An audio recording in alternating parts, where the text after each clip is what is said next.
আসসালামু আলাইকুম। অন্য ধর্মের যারা আছো তাদেরকে জানাচ্ছি আন্তরিক অভিনন্দন ও শুভেচ্ছা। আজকে আমরা কুড়িগ্রাম সরকারি উচ্চ বিদ্যালয়ের অষ্টম শ্রেণীর অর্ধবার্ষিক পরীক্ষার গণিত বহু নির্বাচনী প্রশ্ন সমাধান করব ইনশাল্লাহ। তো চলো দেরি না করে শুরু করা যাক। এখানে প্রথম প্রশ্ন ছিল যে প্রথম তিনটি বিজোড় স্বাভাবিক সংখ্যার সমষ্টি, একটা বহুপদী প্রশ্ন এটা, পূর্ণবর্গ সংখ্যা, বিজোড় সংখ্যা, মৌলিক সংখ্যা। তো আমরা জানি প্রথম তিনটা বিজোড় সংখ্যা হলো 1, 3 আর হলো 5। তাহলে প্রথম তিনটা বিজোড় সংখ্যা হলো 1, 3 আর 5। এই তিনটা সংখ্যা যোগ করলে আমরা পাচ্ছি এখানে 9।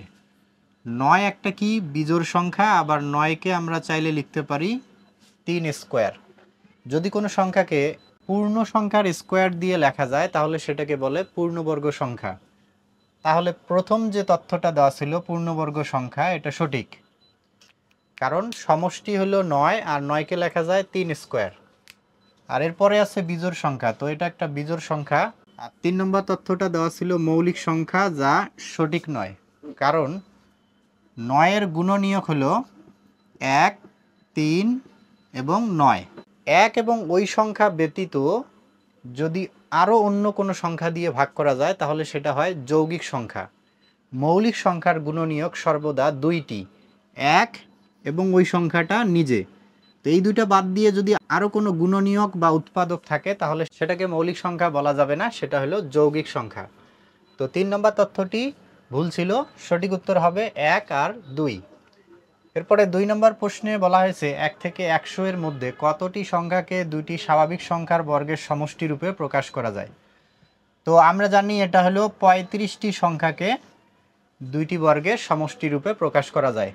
যেমন 2কে আমরা লিখতে পারি কি 1 স্কোয়ার যোগ 1 স্কোয়ার। আবার আমরা লিখতে পারি 5কে 1 স্কোয়ার যোগ 2 স্কোয়ার। তো 2 স্কোয়ার 4 আর 1 স্কোয়ার 1, 4 আর কে 5, 1 স্কোয়ার 1, 1 স্কোয়ার 1, 1 1 যোগ করলে কত হয় 2।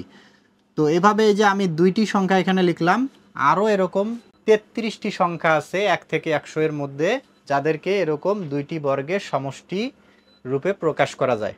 তো আশা করি বুঝতে পারছো। তো এরপরে 3 নম্বর প্রশ্নে এখানে বলা হয়েছে 0, 1, 1, 2, 3 প্যাটার্নটির অষ্টম পদ কত।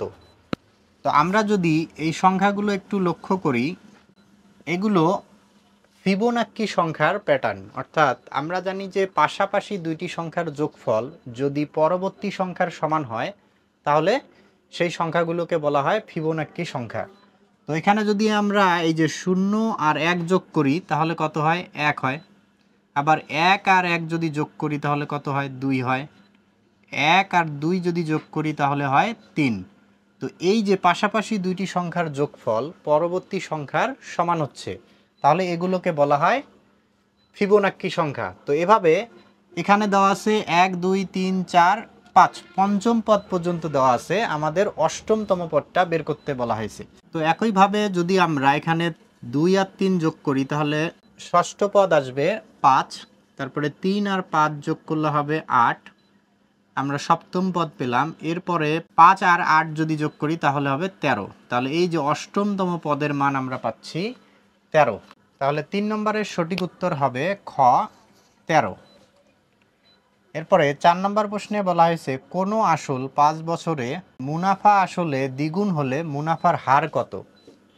তো মুনাফার হার অর্থাৎ আর এর মান বের করতে হবে। আর ইকুয়াল আমরা জানি যে আই গুণন 100 বাই হলো পিএন। 100 গুণ দিলে আমরা কি দেব, পার্সেন্ট।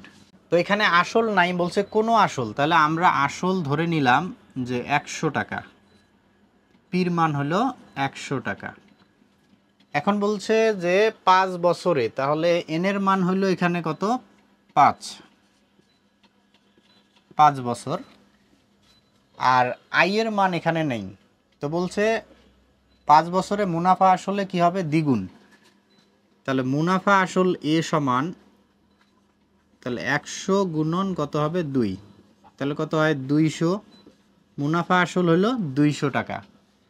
এখন মুনাফা আসলের মধ্যে কি থাকে, মুনাফা থাকে, আসলও থাকে। তো এই মুনাফা আসল থেকে আসল 100 যদি বাদ দেই তাহলে আমরা মুনাফা পাবো। অর্থাৎ আই সমান আমরা এখানে পাচ্ছি মুনাফা আসল 200, সেখান থেকে আসল 100 বাদ দিলে মুনাফা আমরা পাচ্ছি 100 টাকা। তো এই যে মানগুলো আমরা পেয়ে গেলাম, এখানে বসাই দেই। আই এর মান হলো 100 গুণন 100 বাই পির মান হলো 100 গুণন এন এর মান হলো কত, 5 বছর, তাহলে 5। এরপরে আমরা কি করব, এখানে পার্সেন্ট দেব।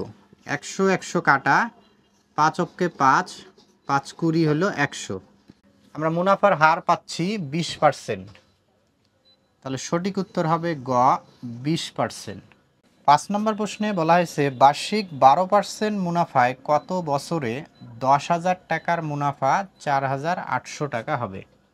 তো এখানে কত বছরে, অর্থাৎ আমাদের এন এর মান বের করতে হবে। এন সমান আমরা কি জানি, আই বাই পি আর।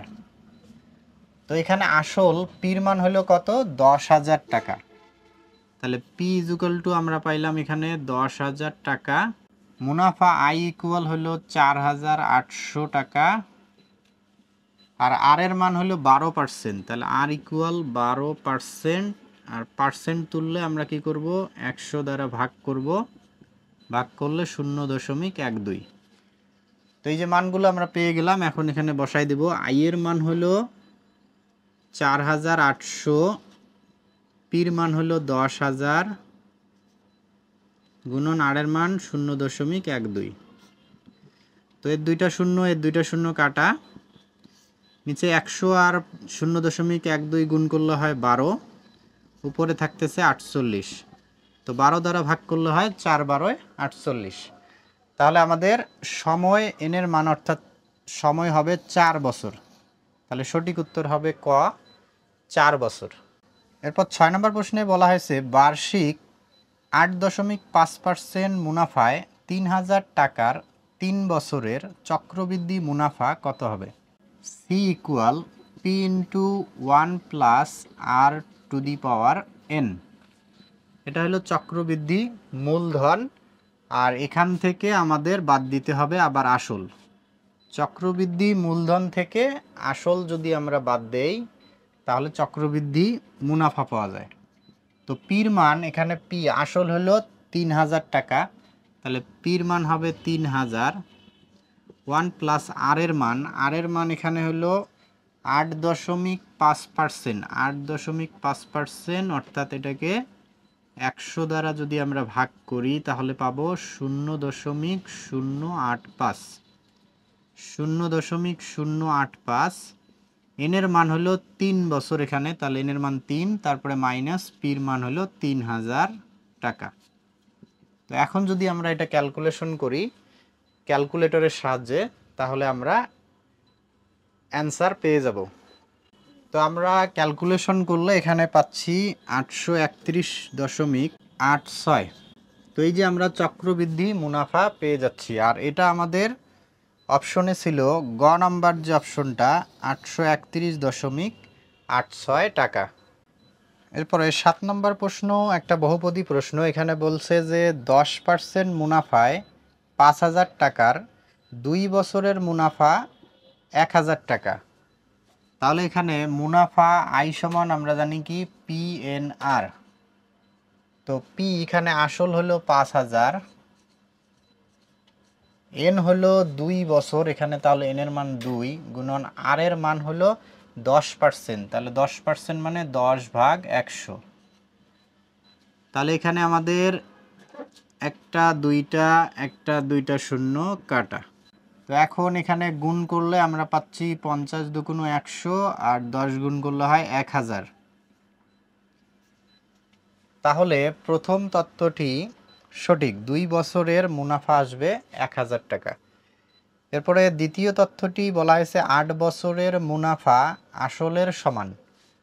তাহলে এখন এই 2 বছরের জায়গায় যদি আমরা 8 বছরের মুনাফা বের করি তাহলে সেটা কত আসতেছে। তো 5 8 40, অর্থাৎ 400, আর 10 গুণ করলে হবে 4000। তো 8 বছরের মুনাফা আসতেছে 4000 টাকা, আর আমাদের আসল পির মান দেওয়া ছিল 5,000 টাকা।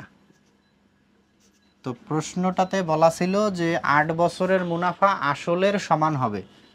তো এই যে 8 বছরের মুনাফা 4000 কিন্তু আসল হলো 5000, সমান হয়নি, তার মানে এই তথ্যটি সঠিক নয়, তাহলে 2 নম্বর তথ্যটি ভুল।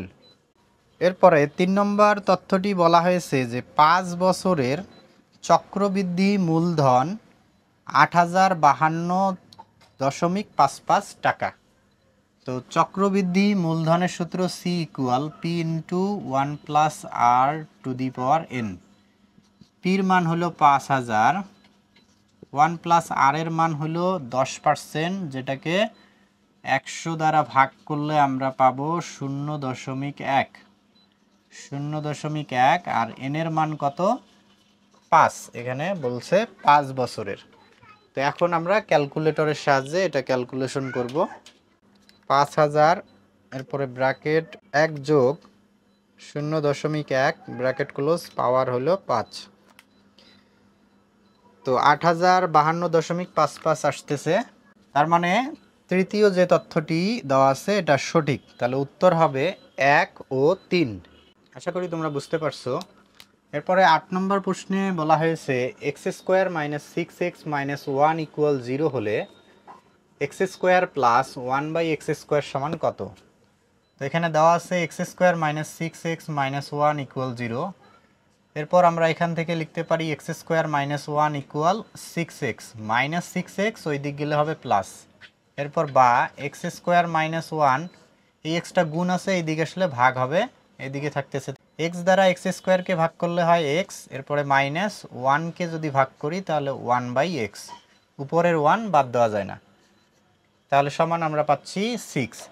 এখন আমাদেরকে বলছে x² + 1/x² এর মান, তো এটা a² + b² এর অনুসিদ্ধান্ত লেখা যায়, যেহেতু আমাদের কাছে মাইনাসের মান আছে তাহলে মাইনাসেরটা লিখতে হবে।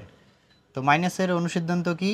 a - b² প্লাস হলো 2ab, a² + b² এর মাইনাসের মান থাকলে অনুসিদ্ধান্ত হলো a - b² প্লাস হলো 2ab, আর যদি প্লাসের মান থাকতো তাহলে আমরা অনুসিদ্ধান্ত লিখতাম a + b² মাইনাস 2ab। তো এখন এখানে আমরা মান বসাবো, এটার মান দেওয়া আছে 6, তার স্কোয়ার আছে, স্কোয়ার দিব, এরপরে প্লাস, এখানে x কাটা গেলে থাকে 2, 6 স্কোয়ার 36, আর 2 যোগ করলে হয় 38, তাহলে এটার সঠিক উত্তর হবে ঘ 38। এরপরে বলছে x + y = 8, x - y = 4 হলে 7xy = কত? এটা সমাধান করতে গেলে xy এর মান লাগবে, তো যেখানেই xy এর মান লাগবে সেখানে আমরা 4xy অর্থাৎ 4ab, এর মান লাগলে আমরা 4ab এর অনুসিদ্ধান্ত ব্যবহার করব, পরে 4টাকে ভাগ করে দিলেই আমাদের ab এর মান অর্থাৎ xy এর মান বের হয়ে যাবে। তো 4ab এর অনুসিদ্ধান্ত হলো a + b² minus a - b², অর্থাৎ এইটা স্কোয়ার মাইনাস এইটা স্কোয়ার। তো এটার মান কত? 8, তাহলে 8² মাইনাস 4², 8² হলো 64, আর 4² হলো 16, 64 থেকে 16 বাদ দিলে হয় 48, 48, তাহলে সুতরাং xy ইকুয়াল, এই যে 4টা এখানে কি আছে? গুণ আছে, ওই দিক গেলে ভাগ হবে, তাহলে 48 ভাগ হলো 4, 4 দ্বারা ভাগ করলে হয় 12, 4 12 48, আর আমাদেরকে বলছে 7xy এর মান, তাহলে এখন উভয় পক্ষকে যদি 7 দ্বারা গুণ করি তাহলে 7xy ইকুয়াল 7 গুণন xy এর মান হলো 12, তো 7 12 কত হয়? 84, তাহলে 84। তো এটার অ্যান্সার হবে 84, কিন্তু এখানে অপশনে দেয়া নাই, অর্থাৎ এই 9 নম্বর প্রশ্নটির সঠিক উত্তর অপশনে দেওয়া ছিল না। যদি এখানে 7xy না হয়ে 5xy হইতো তাহলে আমরা অ্যান্সার পাইতাম, অর্থাৎ 5 × xy এর মান আমরা কত পাইলাম? 12, তাহলে 5 গুণন 12, 5 12 কত হয়? 60, তাহলে সেক্ষেত্রে আমাদের এই যে ঘ নম্বর যে অপশনটা ছিল সেটা সঠিক উত্তর হইতো। তো এখানে 5xy ছিল না, ছিল 7xy, প্রশ্নটার অপশনে সঠিক উত্তর ছিল না, তো এটা সবাই বোনাস নাম্বার পাবে। এরপরে 10 নম্বর প্রশ্নে এখানে বলা হয়েছে যে a + b = 9, a - b = 7। তো বহুপদীর প্রথমটাতে বলা হয়েছে ab = 8, তো যেখানেই ab সেখানে আমরা কি করব? 4ab এর অনুসিদ্ধান্ত ইউজ করব। তাহলে 4ab সমান কি a plus B all square minus a minus B all square. a plus বির মান 9 তার স্কোয়ার মাইনাস 7 তার স্কোয়ার, তো 9 স্কোয়ার মাইনাস 7 স্কোয়ার, তো এটা করলে আমরা পাবো 32। তাহলে সুতরাং এ বি ইকুয়াল, এই যে 4টা এখানে গুণ আছে ওই দিক গেলে কি হবে, ভাগ হবে, তাহলে 32 ভাগ 4, 4 আসতে 32, তাহলে এ বির মান আমরা 8 পাচ্ছি, তার মানে প্রথম তথ্যটি সঠিক। এ স্কোয়ার প্লাস বি স্কোয়ার সমান 65, তাহলে এ স্কোয়ার প্লাস বি স্কোয়ারের অনুসিদ্ধান্ত আমরা জানি a plus B all square minus 2ab। তো এখানে আমাদের প্লাসের মান আছে মাইনাসেরও মান আছে, যে কোনো একটা লিখলেই হবে। তো এ প্লাস বির মান হলো 9, তাহলে তার স্কোয়ার মাইনাস 2 ইন্টু এ বির মান আমরা কত বের করলাম, এই যে 8, 9 স্কোয়ার হলো 81 বিয়োগ 8 দুগুণ 16, বিয়োগ করলে আসতেছে হলো 65। 2 নম্বর তথ্যটিও সঠিক। এরপরে 3 নম্বর যে তথ্যটা দেওয়া আছে a square minus b square equal 73, a square minus b স্কোয়ারের সূত্র আমরা জানি a plus B into A minus B. তো এ প্লাস বির মান হলো 9 ইন্টু এ মাইনাস বির মান হলো 7, তাহলে গুণ করলে 7 নং কত হয় 63, কিন্তু এখানে দেওয়া আছে 73, তাহলে এই তথ্যটি সঠিক নয়। সঠিক উত্তর হবে 1 ও 2। আশা করি তোমরা বুঝতে পারছো। 11 নম্বর প্রশ্নে এখানে দেওয়া আছে এক্স প্লাস ওয়াই ইকুয়াল 6 এবং এক্স ওয়াই ইকুয়াল 5। তো প্রথম তথ্যটা দেওয়া আছে এক্স মাইনাস ওয়াই ইকুয়াল 4। তো যেহেতু আমরা মাইনাসের মান বের করব, তাহলে মাইনাসের অল স্কোয়ারের অনুসিদ্ধান্ত ব্যবহার করতে হবে। তো a minus B all square সমান আমরা জানি a plus B all square minus 4ab। তো এটা হলো আমাদের এ মাইনাস বি অল স্কোয়ারের অনুসিদ্ধান্ত। তো এখন এই যে এক্স প্লাস ওয়াইয়ের মান কত 6, তার স্কোয়ার মাইনাস 4 ইন্টু এক্স ওয়াইয়ের মান হলো 5, 6 স্কোয়ার হলো 36 বিয়োগ 4 5 20, তো বিয়োগ করলে আমরা পাবো 16। তাহলে সুতরাং এক্স মাইনাস ওয়াই ইকুয়াল, এই যে স্কোয়ারটা এখন আমরা কি করব, রুট করে দেব। তো 16 রুট করলে আমরা পাচ্ছি 4, তাহলে এক্স মাইনাস ওয়াই সমান 4, এই তথ্যটি সঠিক। এরপরে আছে X cube minus Y cube সমান 124।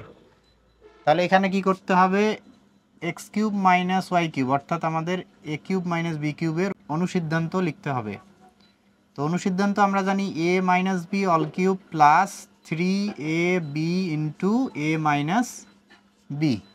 এখানে এ আর বির পরিবর্তে এক্স ওয়াই আছে, এতটুকু তফাৎ। তো এই যে এক্স মাইনাস ওয়াইয়ের মান আমরা কত বের করলাম, এখানে 4, তাহলে 4 কিউব প্লাস 3 ইন্টু এক্স ওয়াইয়ের মান কত দেওয়া ছিল 5 ইন্টু এক্স মাইনাস ওয়াইয়ের মান কত বের করলাম 4। তো 4-এর কিউব করলে হয় 64, আর এখানে হলো 4 5 20, 3 20 হলো 60, তো 60 আর হলো 64 যোগ করলে হয় 124, তাহলে দ্বিতীয় তথ্যটিও সঠিক। এরপরে আছে X cube plus Y cube equal 130, 130, তাহলে X cube plus Y cube অর্থাৎ এ কিউব প্লাস বি কিউবের এখন অনুসিদ্ধান্ত লিখতে হবে। তো a plus B whole cube minus 3ab into a plus b. তো এক্স প্লাস ওয়াইয়ের মান কত দেওয়া ছিল 6, তাহলে 6 তার কিউব মাইনাস 3 ইন্টু এক্স ওয়াইয়ের মান হলো 5, আর এক্স প্লাস ওয়াইয়ের মান হলো 6, 6-এর কিউব করলে হয় 216, এখানে 5 6 30, 3 30 হলো 90, 216 থেকে 90 বাদ দিলে আমরা পাবো 126। তো এটা আমাদের অ্যান্সার আসতেছে, কিন্তু এখানে দেওয়া আছে 130, তাহলে 3 নম্বর তথ্যটি সঠিক নয়। এরপর 12 নম্বর প্রশ্নে এখানে দেওয়া আছে a প্লাস 1/a ইকুয়াল 2, আর a to the power 4 minus 1/a to the power 4 এটার মান কত। তো এই ধরনের প্রশ্ন আসলে সমাধান করা লাগে না, এটা দেখলেই অ্যান্সার বলে দেওয়া যায়। যেমন এটার অ্যান্সার হবে 0। কিভাবে, এই যে a প্লাস 1/a অর্থাৎ একটা সংখ্যা আর তার বিপরীত সংখ্যার যোগফল হলো 2, সেটা কোন সংখ্যা, সেটা একমাত্র সংখ্যা আছে 1, 1 আর 1-এর বিপরীত সংখ্যা হলো আবার 1, তাহলে 1 আর 1 যোগ করলে কত হয় 2 হয়, অর্থাৎ এই এর মান হলো 1। 1 ছাড়া আর কোনো সংখ্যার ক্ষেত্রে এরকম যোগফল 2 আসবে না। তাহলে যে কোনো সংখ্যা এবং তার বিপরীত সংখ্যার যোগফল 2 হয় সেটা একমাত্র 1 এর ক্ষেত্রে 1 আর 1 এর বিপরীত সংখ্যাও 1। তো এর মান যেহেতু 1, এখন আমি এই এর পরিবর্তে 1 বসাতে পারি। 1 এর পাওয়ার 4 মাইনাস 1 বাই এর মান হলো 1 তার পাওয়ার 4। তো আমরা জানি 1 এর পাওয়ার যতই দেই না কেন 1 হয়, তাহলে 1 এর পাওয়ার 4 মানে 1 মাইনাস এখানে 1 বাই 1 এর পাওয়ার 4 মানে 1, তাহলে 1 বাই 1 মানে কি 1, তাহলে 1 থেকে 1 মাইনাস করলে কি হয় 0। তো এখন এই যে এই অংশটার এর মান কিভাবে 1 আসে এটা আমরা একটু বের করব। তাহলে a plus 1 by A equal 2। এরপর আমরা যদি এখানে লসাগু করি, লসাগু হলো এ আর এ গুণ করলে হয় এ স্কোয়ার, তার সাথে হলো প্লাস 1 ইকুয়াল হলো 2। এরপর আমরা লিখতে পারি বা এ স্কোয়ার প্লাস 1, এই এটা এখানে ভাগ আছে ওই দিক গেলে গুণ হবে, তাহলে 2-র সাথে গুণ হলে 2a। এরপর 2a যদি এই দিক নিয়ে আসি তাহলে মাইনাস হবে এ স্কোয়ার মাইনাস 2a, তারপরে প্লাস 1 ইকুয়াল ওইদিকে কিছু নাই মানে 0। এখন এখানে দেখো যে সূত্র তৈরি হয়েছে, a square minus 2a into b হলো 1 প্লাস বি স্কোয়ার অর্থাৎ 1 স্কোয়ার। তাহলে এটা কিসের সূত্র তৈরি করলাম? এটা হলো এ মাইনাস বি অল স্কোয়ারের সূত্র। তাহলে এখান থেকে আমরা লিখতে পারি এ মাইনাস 1 ইকুয়াল এই যে স্কোয়ারটা রুট করে দিলাম, 0 রুট করলে কি হয় 0, তাহলে সুতরাং এ ইকুয়াল মাইনাস 1 ওই দিক গেলে প্লাস 1 আর 0-র সাথে যোগ করলে কি হয় 1 হবে। তো এই যে এভাবে আমরা এর মানটা 1 বের করতে পারি। তো এমসিকিউ করার ক্ষেত্রে আমরা এটা যদি শর্টকাটে মনে রাখি যে a plus 1 by A equal যদি 2 থাকে, অর্থাৎ যে কোনো সংখ্যা আর তার বিপরীত সংখ্যা এটার যোগফল যদি 2 হয় তার মানে সেই সংখ্যাটা বোঝাচ্ছে 1। আর যদি a minus 1 by A equal 0, a minus 1 by A equal 0 দেওয়া থাকে তাহলে সেক্ষেত্রেও এর মান হবে 1। অর্থাৎ যে কোনো একটা সংখ্যা আর তার বিপরীত সংখ্যার বিয়োগফল 0 হয় শুধুমাত্র 1 এর ক্ষেত্রে, 1 আর তার বিপরীত সংখ্যা হলো 1, তাহলে 1 মাইনাস 1 কী হবে 0 হবে, আর 1 প্লাস 1 কী হবে 2 হবে। তো এই জন্যে আমরা এই টাইপের যদি এরকম দেখি যে a plus 1 by A equal 2 দেওয়া অথবা a minus 1 by A equal 0 দেওয়া, তাহলে সেক্ষেত্রে আমরা নিঃসন্দেহে মনে রাখতে পারি যে চলকের মানটা এখানে 1 হবে, আর যে রাশিটার মান বের করতে বলবে সেখানে আমরা 1 বসিয়ে অ্যান্সার বের করে দেব। তো এখানে সাধারণত যদি মাইনাস থাকে তাহলে অ্যান্সার 0 হবে, আর যদি প্লাস থাকে তাহলে 1 প্লাস 1 ইকুয়াল 2 হবে। মাইনাস থাকলে অ্যান্সার 0 হয়, প্লাস থাকলে অ্যান্সার 2 হয়। তাহলে এটার সঠিক উত্তর হবে ঘ অর্থাৎ 0। এরপর 13 নম্বর প্রশ্নে বলা হয়েছে যে x to the power 6 minus y to the power 6 এর উৎপাদক। তো এটা একটা বহুপদী প্রশ্ন, x to the power 6 minus y to the power 6।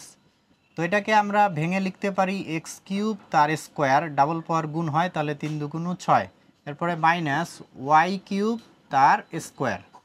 তাহলে এখানে এ স্কোয়ার মাইনাস বি স্কোয়ারের সূত্র তৈরি হলো। তো এটা আমরা লিখতে পারি এ প্লাস বি, এ হলো এক্স কিউব আর বি হলো Y cube, A plus B into A minus B. তো এখন এখানে X cube plus Y cube অর্থাৎ A cube plus B cube, আর এখানে A cube minus B cube. তো এটার সূত্র আমরা লিখতে পারি এ কিউব প্লাস বি কিউবের সূত্র হলো এ plus B into A square minus A B plus B square. উৎপাদকে বিশ্লেষণের ক্ষেত্রে অনুসিদ্ধান্ত হয় না, সবসময় সূত্র হয়। তাহলে এখানে A cube minus B cube আছে, তাহলে এ কিউব মাইনাস বি কিউবের সূত্র হলো এ minus B into A square plus A B plus হলো বি স্কোয়ার। তো এই যে এই রাশিটাকে উৎপাদকে বিশ্লেষণ করলে আমরা এর উৎপাদক এই 4টা উৎপাদক পাবো আর কি। তো এখান থেকে অপশনে আমাদের দেখতে হবে যে কোনটা কোনটা আছে। X square minus X Y plus Y square, তো এই যে এই উৎপাদকটা দেওয়া আছে, তাহলে প্রথম তথ্যটি সঠিক। এরপরে X square plus X Y plus Y square, এই উৎপাদকটা দেওয়া আছে, তার মানে দ্বিতীয় তথ্যটিও সঠিক। এরপরে তৃতীয় দেওয়া আছে X square plus Y square, এই তথ্যটি সঠিক নয় কারণ এরকম কোনো উৎপাদক এখানে নেই। তাহলে 3 নম্বরটা ভুল হবে, সঠিক উত্তর হবে 1 ও 2। এরপর 14 নম্বর প্রশ্নে এখানে দেওয়া আছে যে x square plus 5x minus 6, তো এটার উৎপাদকে বিশ্লেষিত রূপ কি হবে? তো এটা একটা মিডল টার্ম ব্রেক, মধ্যপদ ভাঙাতে হবে, 6কে ভেঙে আমরা 5 মিলাবো, তাহলে এটা কি লিখতে পারি ছয় অক্ষে ছয়, তাহলে x square plus six x minus x তারপরে মাইনাস সিক্স। ছয় অক্ষে ছয়, আর ছয়টা এক্স থেকে একটা এক্স বাদ দিলে কয়টা থাকে? পাঁচটা। যেহেতু প্লাস আছে তাহলে বড়টার সামনে প্লাস হবে। তো এখন এই অংশটা থেকে এক্স কমন নিলে এখানে থাকে এক্স, এক্স স্কোয়ার থেকে এক্স কমন নিলে এক্স থাকে প্লাস সিক্স এক্স থেকে এক্স বাদ দিলে থাকে সিক্স। এরপরে পরের অংশ থেকে এখানে কিছু কমন যায় না, তাহলে চিহ্ন আছে মাইনাস, আর কোনো কিছু কমন না গেলে ওয়ান কমন না লাগে। যেহেতু মাইনাস আছে তাহলে মাইনাস ওয়ান কমন নিতে হবে, আর মাইনাস সাইন কমন নিলে চিহ্নগুলো পরিবর্তন হয়, আর ওয়ান কমন নিলে যা আছে তাই থাকে। অর্থাৎ এখানে এক্স আছে এক্সে থাকবে, সিক্স আছে সিক্সে থাকবে। কমন নেওয়া মানে ভাগ করা, ওয়ান দ্বারা ভাগ করলে যা আছে তাই হবে, শুধুমাত্র চিহ্নগুলো পরিবর্তন হবে। কারণ আমরা মাইনাস সাইন কমন নিছি, মাইনাস ওয়ান কমন নিছি, এই কারণে চিহ্নগুলো পরিবর্তন হবে। তো এখন এই যে এক্স প্লাস সিক্স আর এক্স প্লাস সিক্স এই দুটার থেকে আবার একটা লিখব, অর্থাৎ এক্স প্লাস সিক্স কমন নিলাম। এখানে এক্স প্লাস সিক্স বাদ গেলে থাকতেছে এক্স, আর এখানে এক্স প্লাস সিক্স বাদ গেলে থাকতেছে মাইনাস ওয়ান। তো এটাই হবে প্রদত্ত রাশিটির উৎপাদকে বিশ্লেষিত রূপ। এই যে ঘ নাম্বার যে অপশনটা দেওয়া আছে এটা হলো সঠিক উত্তর, x minus one into x plus six. এরপরে 15 নম্বরে প্রশ্ন বলা হয়েছে যে পি বাই কিউ যদি ভগ্নাংশ হয় তাহলে কোন শর্ত প্রযোজ্য হবে? তো ভগ্নাংশর ক্ষেত্রে আমরা জানি যে হর কখনো শূন্য হতে পারে না, অর্থাৎ নিচে যেটা থাকে সেটা কখনো শূন্য হতে পারে না। হর যদি শূন্য হয় তাহলে সেটার মান কি হয়? অসংজ্ঞায়িত, ঠিক আছে, ইনফিনিটি। এই জন্য এখানে সঠিক উত্তর হবে ঘ, কিউ নট ইকুয়াল জিরো। কারণ এখানে হরে কিউ দেওয়া আছে, তাহলে হরে যেটা থাকবে সেটা শূন্য হতে পারে না। 16 নম্বর প্রশ্নে বলা হয়েছে X square minus 7x plus 12 by X square minus 6x plus 9। তো এটার লঘিষ্ঠ মান চাওয়া হয়েছে। তো উপরে আমরা মিডিল টার্ম ব্রেক করতে পারি, 12কে ভেঙে 7 মিলাইতে হবে, 3 4 12, তাহলে মাইনাস 3x আর মাইনাস 4x, তাহলে কি হয়? মাইনাস 7x, তার সাথে প্লাস হলো 12। আর নিচে আমরা সূত্র তৈরি করতে পারি এক্স স্কোয়ার মাইনাস, অর্থাৎ এ স্কোয়ার মাইনাস 2a হলো এক্স ইন্টু বি হলো 3, 3 দুগুণ এই যে 6 মিলতেছে, এরপরে প্লাস বি স্কোয়ার অর্থাৎ 3 স্কোয়ার। তাহলে নিচে সূত্র কিসের সূত্র তৈরি হলো? a minus B all square, অর্থাৎ এক্স মাইনাস 3 অল স্কোয়ার। আর উপরে এখানে আমরা এক্স কমন নিলে থাকতেছে এক্স মাইনাস, এখানে এক্স বাদ গেলে থাকে 3। পরের এই অংশ থেকে মাইনাস 4 যদি আমরা কমন নেই, মাইনাস বাদ 4 বাদ, তাহলে থাকতেছে এক্স, মাইনাস সাইন কমন নিছি, তাহলে এই প্লাসটা কি হবে? মাইনাস 4 দ্বারা 12কে ভাগ করলে কি হয়? 3। কমন নেওয়া মানে ভাগ করা, তাহলে এক্স মাইনাস 3 দুইটার থেকে আবার একটা কমন, তাহলে এখানে এক্স মাইনাস 3 বাদ যাবে, থাকতেছে এক্স, আর এখানে এক্স মাইনাস 3 বাদ গেলে এখানে থাকতেছে মাইনাস 4। আর নিচে এক্স মাইনাস 3 অল স্কোয়ার আছে, মানে কয়টা লেখা যায়? দুইটা লেখা যায়, x minus 3 into x minus 3, তাহলে এক্স মাইনাস 3 কাটা যায়, তাহলে এখানে উপরে থাকতেছে এক্স মাইনাস 4 আর নিচে থাকতেছে এক্স মাইনাস 3। তাহলে সঠিক উত্তর হবে ক number, X minus 4 by X minus 3। তো আশা করি তোমরা বুঝতে পারছো। 17 নম্বর প্রশ্নে বলা হয়েছে যে 2x প্লাস 3y ইকুয়াল 8 এবং 3x মাইনাস 2y ইকুয়াল -1 হলে x, y সমান কত? তো এখানে সমীকরণ দুইটা দেওয়া ছিল, একটা হলো 2x প্লাস 3y ইকুয়াল 8, আর একটা হলো 3x মাইনাস 2y ইকুয়াল -1। তো সবচেয়ে সহজ পদ্ধতি হলো অপনয়ন পদ্ধতি। তো অপনয়ন পদ্ধতিতে আমরা কি করি? এটা যদি আমরা 1 নং আর এটা যদি 2 নং দেই, তাহলে 1 নংকে আমরা গুণ করব 2 নংয়ের ওয়াইয়ের সহগ দিয়ে, ওয়াইয়ের সাথে যে সংখ্যাটা আছে অর্থাৎ 2 দ্বারা, আর 2 নংকে আমরা গুণ করব 1 নংয়ের ওয়াইয়ের সাথে যে সংখ্যাটা আছে অর্থাৎ 3 দ্বারা। আর এখানে যদি চিহ্ন, এই ওয়াইয়ের চিহ্ন যদি একই হয় তাহলে বিয়োগ করব, আর যদি চিহ্ন ভিন্ন হয় তাহলে যোগ করব। উপরেরটা প্লাস নিচেরটা মাইনাস, যেহেতু ভিন্ন চিহ্ন তাহলে কি করব? যোগ করব।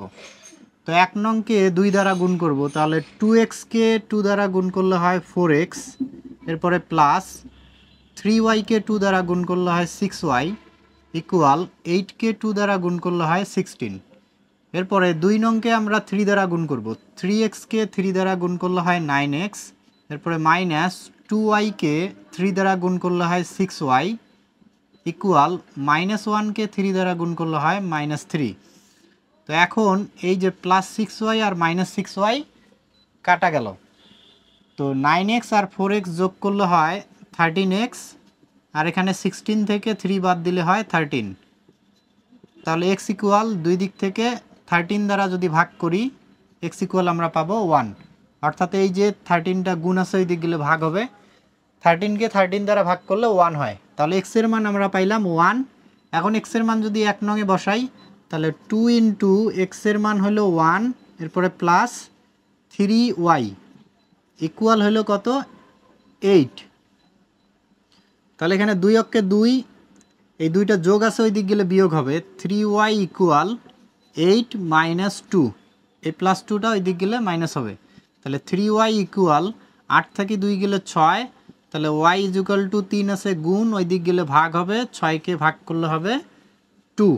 তাহলে x এর মান আর y এর মান আমরা পেয়ে গেলাম, x এর মান 1 আর y এর মান হলো 2, 1,2। তাহলে সঠিক উত্তর হবে গ 1,2। 18 নম্বর প্রশ্নে বলা হয়েছে 7 - 4 বিন্দুটি কোন চতুর্ভাগে অবস্থিত। তো আমরা যদি একটু চতুর্ভাগ লক্ষ্য করি, এটা হলো প্রথম চতুর্ভাগ, এটা হলো দ্বিতীয়, এটা তৃতীয়, আর এটা হলো চতুর্থ। প্রথম চতুর্ভাগে যে বিন্দুগুলো বসে সেটা হলো প্লাস প্লাস, আর দ্বিতীয় চতুর্ভাগে বসে মাইনাস প্লাস, তৃতীয় চতুর্ভাগে হলো মাইনাস মাইনাস, চতুর্থ চতুর্ভাগে হলো প্লাস মাইনাস। তো আমাদের এখানে যে বিন্দুটা দিছে সেটা হলো +7 আর হলো -4। তাহলে প্লাস মাইনাস কোথায় আছে, এই যে চতুর্থ চতুর্ভাগে আছে প্লাস মাইনাস। তাহলে এই বিন্দুটা চতুর্থ চতুর্ভাগে অবস্থিত। এরপর 19 নম্বর প্রশ্নে এখানে দেওয়া 3x - 4y = 0 এবং 2x - 3y = -1 এর সমাধান কি হবে।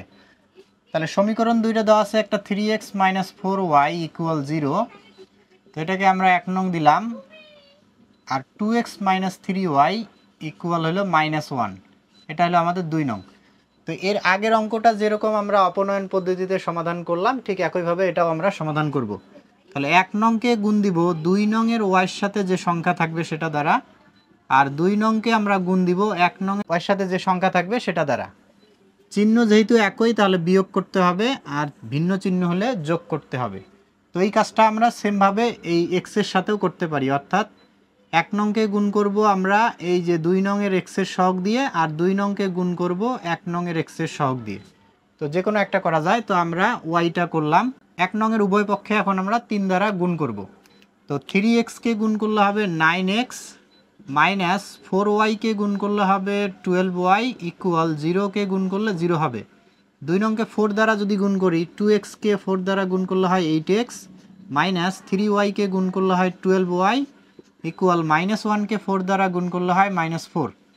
যেহেতু বিয়োগ করব তাহলে নিচের রাশির চিহ্ন পরিবর্তন করতে হবে। তো +8x আছে, এটা হবে মাইনাস, মাইনাস 12y আছে, এটা হবে প্লাস, আর -4টা হবে প্লাস। তো এখন -12y আর নিচে আছে +12y কাটা গেল, উপরে 9x নিচে হলো -8x, 9টা x থেকে 8টা বাদ দিলে থাকে একটা x, আর এইদিকে +4 তার সাথে 0 যোগ করলে হয় 4। তাহলে এই যে x এর মান আমরা পেয়ে গেলাম 4।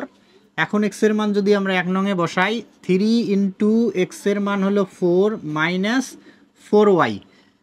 তো -4yটা যদি আমরা ডান দিক নিয়ে যাই তাহলে কি হবে, প্লাস হবে, আর এখানে 3 4 কত হয় 12 সমান, তাহলে এদিকে আমরা পাবো +4y, -4y ওই দিক গেলে +4y, তাহলে 4টা এখানে ওয়াইয়ের সাথে গুণ আছে, এইদিকে আসলে ভাগ হবে। তো 12 ভাগ হলো 4 ইকুয়াল ওইদিকে থাকে y, তাহলে ভাগ করলে আমরা y এর মান পাচ্ছি কত, 3 4 12 অর্থাৎ 3। তাহলে x এর মান আমরা পাইলাম 4 আর y এর মান হলো 3, 4,3। তাহলে সঠিক উত্তর হবে ঘ 4,3। তো আশা করি তোমরা বুঝতে পারছো। এরপরে বলছে 20 নম্বর প্রশ্ন, একটি চতুর্ভুজের একটি কোণ 70 ডিগ্রি হলে অপর 3টি কোণের সমষ্টি কত। তো একটা চতুর্ভুজের 4টা কোণের সমষ্টি আমরা জানি 360 ডিগ্রি হয়।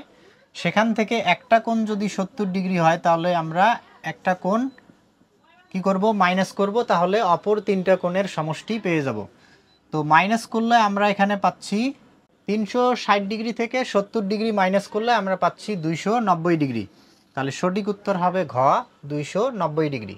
21 নম্বর প্রশ্নে বলা হয়েছে একটি সমকোণী ত্রিভুজের একটি সূক্ষ্মকোণ 35 ডিগ্রি হলে অপর সূক্ষ্মকোণ কত? তো সমকোণী ত্রিভুজের আমরা জানি একটা কোণ হলো 90 ডিগ্রি, আর অপর যে দুইটা কোণ থাকে এই দুইটার সমষ্টি হয় 90 ডিগ্রি। তাহলে 90 আর 90 কত হয়? 180। ত্রিভুজের তিন কোণের সমষ্টি 180 ডিগ্রি। তো তার মধ্যে একটা কোণ এখানে সূক্ষ্মকোণ দেওয়া 35 ডিগ্রি, তাহলে অপর কোণটা আমাদের চাওয়া হয়েছে। তো এই যে সমকোণ ব্যতীত অপর যে কোণদ্বয়, এই কোণদ্বয় পরস্পর পূরক কোণ এবং সূক্ষ্মকোণ। যেহেতু এই দুইটা কোণের যোগফল 90 ডিগ্রি, এই জন্য এই কোণ দুইটাকে পরস্পর পূরক কোণ বলা হয়। আর দুইটা কোণের যোগফল যদি 180 ডিগ্রি হয় তাহলে সেই কোণদ্বয় পরস্পর সম্পূরক কোণ। তো 90 ডিগ্রি থেকে তাহলে আমাদের কি করতে হবে? 35 ডিগ্রি বিয়োগ করতে হবে, যেহেতু এই দুইটার যোগফল কত হবে? 90 ডিগ্রি। তাহলে 90 থেকে 35 বাদ দিলে আমরা এই কোণটা পেয়ে যাব। 90 ডিগ্রি থেকে 35 ডিগ্রি বাদ দিলে হয় 55 ডিগ্রি। তাহলে সঠিক উত্তর হবে ঘ, 55 ডিগ্রি। এরপর 22 নম্বর প্রশ্নে এখানে বলা হয়েছে যে একটি রম্বসের, এটা একটা বহুপদী প্রশ্ন, 4টি বাহু সমান। তো রম্বস আমরা জানি যে রম্বসের 4টা বাহু সমান হয়, রম্বস এবং বর্গের 4টা বাহু সমান হয়। তাহলে প্রথম তথ্যটি সঠিক। এরপরে বলছে প্রত্যেকটি কোণ 90 ডিগ্রি। তো এই তথ্যটি সঠিক নয়, কারণ রম্বস যেহেতু বাঁকা হয় তাহলে রম্বসের কোনো কোণেই সমকোণ নয়, কিন্তু বর্গ সোজা হয় এবং প্রত্যেকটা বাহু কি হয়? সমান হয়। তাহলে বর্গের প্রত্যেকটা কোণ হলো 90 ডিগ্রি হয় এবং সবগুলো বাহু সমান হয়। তাহলে দ্বিতীয় তথ্যটি রম্বসের ক্ষেত্রে সঠিক নয়, এটা বর্গের ক্ষেত্রে সঠিক। এরপরে 3 নম্বর যে তথ্যটা, কর্ণদ্বয় সমকোণে সমদ্বিখণ্ডিত করে। তো এই তথ্যটি সঠিক, কারণ রম্বসের কর্ণদ্বয় পরস্পরকে সমকোণে সমদ্বিখণ্ডিত করে, অর্থাৎ এখানে 90 ডিগ্রি কোণ উৎপন্ন হয়। অর্থাৎ এই যে কর্ণদ্বয় 4টি সমকোণী ত্রিভুজ উৎপন্ন করে।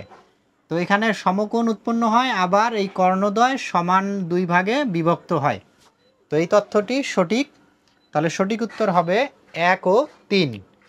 এরপরে 23 নম্বর প্রশ্নে বলা হয়েছে কোনো চতুর্ভুজের প্রত্যেক বাহু সমান এবং একটি কোণ 80 ডিগ্রি হলে এটি কি হবে?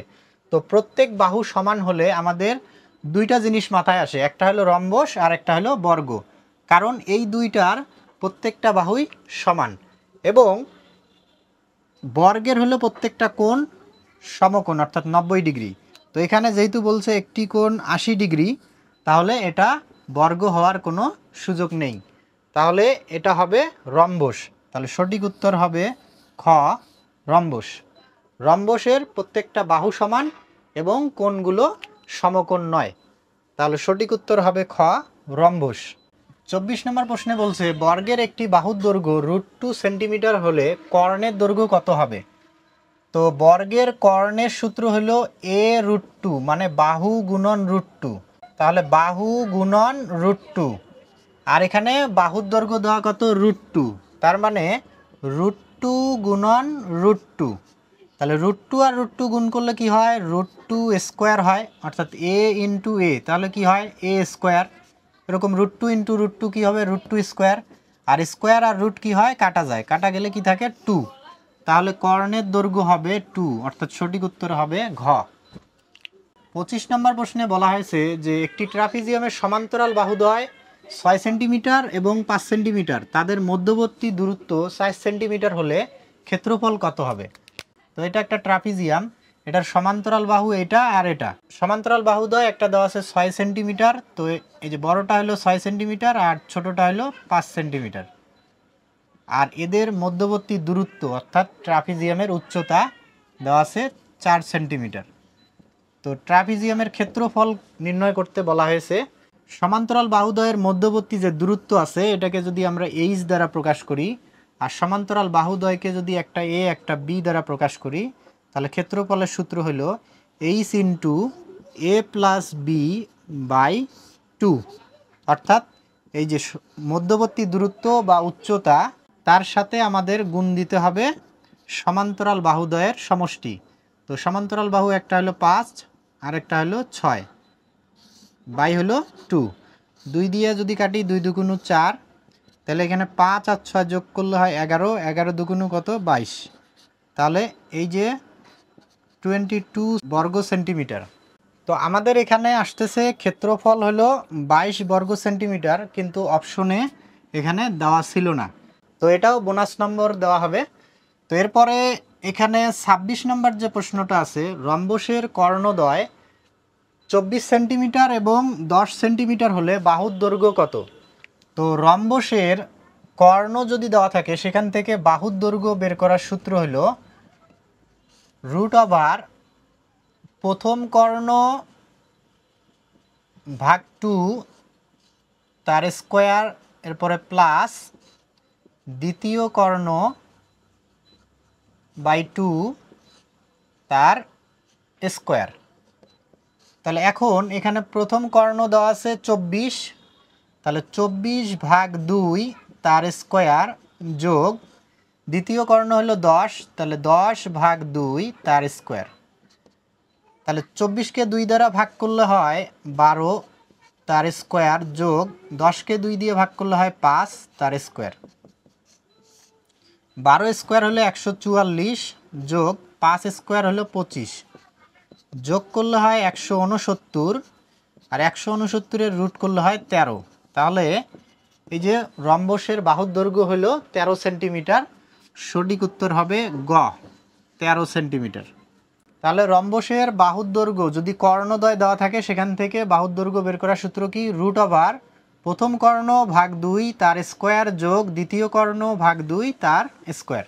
তো এরপর এখানে একটা সারণী দেওয়া আছে, এখান থেকে আমাদের 27 আর 28 নং প্রশ্ন সমাধান করতে হবে। তো বলছে মধ্যক শ্রেণীর মধ্যমান কত? তো মধ্যক শ্রেণী বের করতে গেলে আমাদের ক্রমযোজিত গণসংখ্যা বের করতে হবে। তো এখানে গণসংখ্যা দেওয়া আছে 4, 4, 10, 6, 5। তো ক্রমযোজিত গণসংখ্যা বের করার সূত্র হলো প্রথম যে গণসংখ্যা আছে যা আছে তাই হবে, এরপরে এটার সাথে এটা যোগ হবে। 4 আর 4 কত? 8, তারপরে 8-এর সাথে আবার এটা যোগ হবে। 8 আর 10 কত? 18, 18-এর সাথে আবার এই 6 যোগ হবে। 18 আর 6 কত? 24, 24-এর সাথে আবার এই 5 যোগ হবে, তাহলে যোগ করলে কত হয়? 29। তো এই যে আমরা ক্রমযোজিত গণসংখ্যা বের করলাম, বের করার পর আমাদের এই যে সর্বশেষ যে সংখ্যাটা এটাকে আমাদের 2 দ্বারা ভাগ করতে হবে। তো 29কে যদি আমরা 2 দিয়ে ভাগ করি তাহলে 14.5। এখন এই যে 14.5 এটা আমাদের এই ক্রমযোজিত গণসংখ্যাগুলোর মধ্যে খুঁজতে হবে। তো 4-এর মধ্যে 14.5 নেই, 8-এর মধ্যে নেই, কিন্তু 18-র মধ্যে আমরা 14.5 পাবো। তাহলে এই 18-র সোজায় কত আছে? 10, আর এই 10-এর সোজায় যে শ্রেণীটা আছে অর্থাৎ এই যে 15 থেকে 19, এই 15 থেকে 19 এটা হলো মধ্যক শ্রেণী। তাহলে মধ্যক শ্রেণী বের করার নিয়ম হলো ক্রমযোজিত গণসংখ্যা বের করতে হবে। এরপর ক্রমযোজিত গণসংখ্যার এই যে সর্বশেষ যেটা বের হবে অর্থাৎ মোট গণসংখ্যাকে 2 দিয়ে ভাগ করতে হবে। তো ভাগ করার পর যে ভাগফলটা পাবো সেটা আমাদের ক্রমযোজিত গণসংখ্যার মধ্যে খুঁজতে হবে। তো যেখানে আমরা পাবো সেই বরাবর যে শ্রেণীটা থাকবে সেটা হলো মধ্যক শ্রেণী, আর তার মধ্যমান এখানে চাওয়া হয়েছে। তাহলে মধ্যমান কত হবে? 15 থেকে 19-এর মধ্যমান যদি আমরা বের করি তাহলে 15 হলো এখানে নিম্ন সীমা আর 19 হলো উচ্চ সীমা। তো এই দুইটা যোগ করে 2 দিয়ে ভাগ করতে হবে। তাহলে 15 আর 19 যদি আমরা যোগ করি তাহলে পাবো 34, আর 34কে 2 দিয়ে ভাগ করলে হয় 17। তাহলে সঠিক উত্তর হবে গ, 17। এরপরে বলছে প্রচুরক শ্রেণীর উচ্চ সীমা কত? তো প্রচুরক শ্রেণী বের করার নিয়ম হলো সবচেয়ে বেশি গণসংখ্যা যে ঘরে থাকে, এই যে এখানে সবচেয়ে বেশি গণসংখ্যা হলো 10, আর এই 10-এর বরাবর যে শ্রেণী আছে সেটা হলো 15 থেকে 19। তাহলে এই 15 থেকে 19 এটা হলো প্রচুরক শ্রেণী। প্রচুরক শ্রেণী সবসময় সর্বোচ্চ গণসংখ্যা দেখে বের করতে হয়, আর মধ্যক শ্রেণী বের করার নিয়ম আমরা একটু আগেই শিখলাম। তো এখানে আমাদের প্রচুরক শ্রেণী হলো 15 থেকে 19, এই ঘরে সর্বোচ্চ গণসংখ্যা যেহেতু রয়েছে, তাহলে এই প্রচুরক শ্রেণীর উচ্চ সীমা, তো তো এই যে 15 হলো নিম্ন সীমা আর 19 হলো উচ্চ সীমা, তাহলে এই প্রচুরক শ্রেণীর উচ্চ সীমা হবে 19, অর্থাৎ সঠিক উত্তর হবে খ। এরপরে 29 নম্বর অঙ্কে বলা হয়েছে পরিসর 25, শ্রেণী ব্যবধান 6 হলে শ্রেণী সংখ্যা কত? তো শ্রেণী সংখ্যা বের করার সূত্র আমরা জানি পরিসর ভাগ শ্রেণী ব্যাপ্তি বা শ্রেণী ব্যবধান। তো পরিসর হলো 25 আর ব্যবধান হলো 6, তো এটা যদি আমরা ভাগ করি তাহলে পাবো 4.166 এরকম আসবে। তো আমরা জানি যে শ্রেণী সংখ্যা দশমিক হয় না, যদি দশমিক মান আসে তাহলে প্রায় চিহ্ন দিয়ে পরবর্তী পূর্ণ সংখ্যাটা নিতে হয়, অর্থাৎ 4-এর পরের পূর্ণ সংখ্যা হলো আমরা জানি 5, তাহলে শ্রেণী সংখ্যা হবে 5টি, তাহলে সঠিক উত্তর হবে গ। এরপর সর্বশেষ যে প্রশ্নটা আছে খুবই সহজ একটা প্রশ্ন, পাইচিত্রের কেন্দ্রে কত ডিগ্রি কোণ উৎপন্ন হবে? তো পাইচিত্র যেহেতু আমাদের বৃত্ত অঙ্কন করে করতে হয়, আর আমরা জানি বৃত্তের কেন্দ্রে টোটাল 360 ডিগ্রি কোণ উৎপন্ন হয়, তাহলে পাইচিত্রের কেন্দ্রে কত ডিগ্রি কোণ হবে? 360 ডিগ্রি, সঠিক উত্তর হবে ঘ। তো আশা করি তোমরা সবাই বুঝতে পারছো। আজকের ক্লাস এই পর্যন্ত, দেখা হবে আগামী ক্লাসে ইনশাল্লাহ। আল্লাহ হাফেজ। আসসালামু আলাইকুম।